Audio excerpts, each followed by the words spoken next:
పార్టీల ద్వారా పోటీ చేయాలి అనే ఆలోచన ఉంటే అది అసాధ్యమైనటువంటి విషయం అయితే కాదు. కానీ ఒక సిద్ధాంతాలకు కట్టుబడి ఒక ఐడియాలజీతో పేద వర్గాల కోసం పనిచేయాలి. ఎస్సీ, ఎస్టీ, ఓబీసీ, మైనారిటీ, ఓసీలోని పేదలు 70% మంది ఉన్నారు. ఈ పేదవారికి కేవలం తాత్కాలికమైనటువంటి ఉపశమనాలు ఇవ్వడానికి, ఊరటనివ్వడానికే ఇప్పుడున్నటువంటి తెలుగుదేశం అయినా వైఎస్ఆర్ కాంగ్రెస్ అయినా పోటీపడి మేనిఫెస్టోలు చెప్తూ ఉన్నారు తప్ప ఒక స్థిరమైన ఆదాయం ఇచ్చే వనరులు కానీ, వారికి ఆదాయాన్ని కల్పించే మార్గాలు కానీ చూపించడం లేదు. సో దీనివల్ల ఏమవుతుందంటే నిరంతరం ఆధారపడి జీవించే వారిగా ఈ పేదవారిని తయారు చేస్తున్నారు. కానీ వారికి ఒక ఆస్తిని కల్పించి, ఒక భూమిని పంచి, ఒక ఉద్యోగాన్ని ఇచ్చి, ఒక ఉపాధిని ఏర్పాటు చేసి నెల నెల ఆదాయం సంపాదించే మార్గాన్ని మాత్రం ఈ 5 సంవత్సరాలు పాలించిన వైఎస్ఆర్ కాంగ్రెస్ కానీ, రేపు మాకు అధికారం కావాలని పోటీ పడుతున్న తెలుగుదేశం కానీ, వారు ప్రకటించిన మేనిఫెస్టోలో కానీ ఒక ఎకరమైన భూమిని ఇస్తామని కానీ, ఒక ఉపాధి కల్పించడానికి ₹1 కోటి పెట్టుబడి సబ్సిడీ లోన్ ఇస్తామని కానీ, ఉద్యోగం కల్పన చేస్తామని కానీ, ఆదాయం వచ్చే మార్గాలు ఇస్తానని కానీ వారు చెప్పడం లేదు. ఇప్పుడు కూడా నేను ఛాలెంజ్ చేస్తున్నాను, మీకు నిజంగా పేదరికం నిర్మూలించాలి, పెత్తందారుల మీద యుద్ధం చేయాలి అని అంటే మొట్టమొదట కుటుంబానికి ఎకరం నుంచి 3 ఎకరాలు భూమిని ఇస్తామని చెప్పండి. చెరగని తరగని స్థిర ఆస్తి భూమి. ఆ భూమి ప్రతి పేద కుటుంబానికి ఇస్తే తప్పకుండా వాళ్ళు పేదరికం నుంచి బయటకు వస్తారు. మీరు ఇచ్చే 1000-2000తో పేదలు ధనవంతులు కాలేరు. కేవలం స్థిరమైనటువంటి ఆస్తులు, ఆదాయం వచ్చే వనరులు ఇస్తేనే పేదరికం నిర్మూలన అవుతుంది. మీరు 2 లక్షల కోట్లు బటన్ నొక్కి పంపిణీ చేసినా, రేపు దాన్ని 3 లక్షలు చేసినా ఎక్కడున్నా పేదరికం అక్కడే ఉంటుంది. ఒక్క అంగుళం కూడా ముందుకెళ్ళే అవకాశం లేదు. గత 5 సంవత్సరాలకు ముందు పేదలుగా ఉన్నవారు ఇప్పుడు కూడా పేదలుగానే ఉన్నారు తప్ప ఒక్క కుటుంబం కానీ, ఒక్క ఇంచు కానీ పైకి ఎదగలేదు. కాబట్టి ప్రజాధనాన్ని దుర్వినియోగం చేయకుండా, ప్రజాధనాన్ని మీకు ఓట్ల కోసం బ్యాంకుగా మార్చుకునే పద్ధతి కాకుండా పేదవారికి స్థిరమైన ఆస్తులు ఇవ్వండి, ఆదాయం వచ్చే మార్గాలు ఇవ్వండి. అవి మీ మేనిఫెస్టోలో పెట్టండి. నిజంగా మీకు చిత్తశుద్ధి ఉండి పేదలని పేదరికం నుంచి నిర్మూలించాలి, పేదరికం నుంచి విముక్తిపరచాలి అనేటువంటి చిత్తశుద్ధి ఉండి పెత్తందారుల మీద మీరు యుద్ధం చేసేవారే అయితే మీరు నిరూపించుకోండి. వారికి ఆస్తులు ఇచ్చి, ఆదాయ మార్గాలు ఇచ్చి మేము పైకి తీసుకొస్తామని చెప్పండి. అంతేగాని ప్రజలు కడుతున్న ట్యాక్స్లన్నీ, ప్రజాధనాన్ని మీకు నచ్చినట్టుగా పంపిణీ చేసి ఓటు బ్యాంకుగా మార్చుకుని రేపు రాబోయే 5 సంవత్సరాలకి దారులు ఎట్లా ఏర్పాటు చేసుకోవాలని అంటే అది తాత్కాలికంగా నడుస్తుందేమో కానీ శాశ్వత ప్రాతిపదికన నిలబడదు. ఖచ్చితంగా అది పేక మేడలా కూలిపోతుంది. 30 సంవత్సరాలు ఈ రాష్ట్రంలో పనిచేసినటువంటి అధికారిగా ఇదే జిల్లాలో ఇప్పుడు నేను గూడూరులో ఈ స్టేట్ లెవెల్ ప్రెస్ మీట్ నిర్వహిస్తూ ఉన్నాను. ఇదే జిల్లాలో లక్షల మంది నిరుపేదల కుటుంబాలకి, 1,60,000 నిరుపేద కుటుంబాలకి ఇదే గూడూరులో 5 రకాల వస్తువులు తెప్పించి ప్రతి నెల 5వ తేదీ ఆసరా అనేటువంటి కార్యక్రమం ద్వారా ఆకలి తీర్చినటువంటి పరిస్థితి ఉంది. ఇలా నిరుపేదలు అన్నానికి ఆకలితో అలమటిస్తున్నారు, మలమల మాడిపోతున్నారు. ఇది చేయండి అని ప్రభుత్వంలో విధానం ఏమి లేదు. అప్పుడున్నటువంటి నడుస్తున్న పథకాలలో ఆ పథకం ఏమి లేదు. కానీ ఒక నీడ్ అనేది ఉంది. ఇన్ని లక్షల కుటుంబాలు కనీసం ఆకలి తీరకుండా బ్రతుకుతున్న పరిస్థితిలో ఒక అధికారిగా నాకున్న విచక్షణను వాడి ఏం చేయొచ్చని ఆలోచించి అట్లాంటి ఒక పథకాన్ని పెట్టి లక్షల మంది ఆకలి తీర్చడం జరిగింది. అలా ఎన్నో ఈ 30 సంవత్సరాలు ఒక కలెక్టర్గా కానీ, జాయింట్ కలెక్టర్గా కానీ, ఒక ప్రాజెక్ట్ డైరెక్టర్గా కానీ, ఇట్లా కమిషనర్ స్థాయిలో కానీ, సెక్రటరీ స్థాయిలో కానీ చేశాము. అది ప్రజల్లో ఉంది, ఈ జిల్లాలో కూడా ఉంది.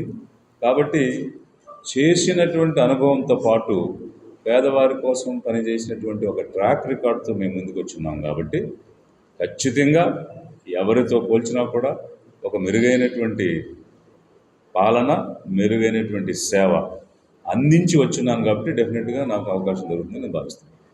విజయపదం అనేటువంటి ఒక యాత్ర చేసి ఆ యాత్రలో వచ్చినటువంటి అంశాలన్నిటినీ కూడా ఒక డిక్లరేషన్గా తీసుకురావడం జరిగింది. ఇప్పుడు అది మీకు ఇస్తున్నాను. దానిలో ప్రధానమైనటువంటివి 3 సెంట్లు ఇంటి స్థలం ఇచ్చి 6,00,000 రూపాయలతో 2 బెడ్రూమ్స్ ఉన్నటువంటి ఇల్లు నిర్మించాలనేటువంటిది మొట్టమొదట ప్రాథమిక అవసరాలైన కూడు గూడు బట్ట అన్న అంశాల్లో ప్రతి కుటుంబానికి గూడు కల్పించాలి. అందుకు కనీసంగా 3 సెంట్ల స్థలం ఇచ్చి 6,00,000 రూపాయలు పూర్తిగా ప్రభుత్వం వెచ్చించి 2 బెడ్రూమ్స్ ఉన్నటువంటి ఇల్లు ప్రతి పేద కుటుంబానికి నిర్మించాలి, పెళ్ళైన ప్రతి జంటకి. అది మొట్టమొదటిది.